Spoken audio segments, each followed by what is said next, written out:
سرکار دو عالم صلی اللہ علیہ وسلم ارشاد فرماتے ہیں کہ جب انسان سجدہ کرتا ہے تو شیطان روتا ہوا بھاگتا ہے اور کہتا ہے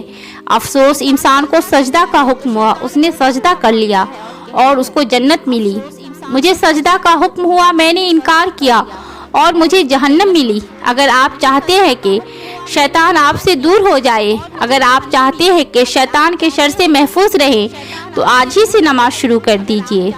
سرکار دو عالم صلی اللہ علیہ وسلم ارشاد فرماتے ہیں کہ نماز اللہ کی رضا کا ذریعہ ہے، ملائکہ کی محبت کا باعث ہے، ایمان کی اصل ہے، دعا کی قبولیت کا سامان ہے، شیطان کی ناراضگی کا سامان ہے، اعمال کے مقبول ہونے کا ذریعہ ہے، رزق میں برکت کا ذریعہ ہے، جسم کی راحت کا سبب ہے، دل کا سکون ہے، قبر کا چراغ ہے، منکر نکیر کے لیے جواب ہے، اور جب قیامت ہوگی تو یہی نماز اس کے اوپر سائبان کی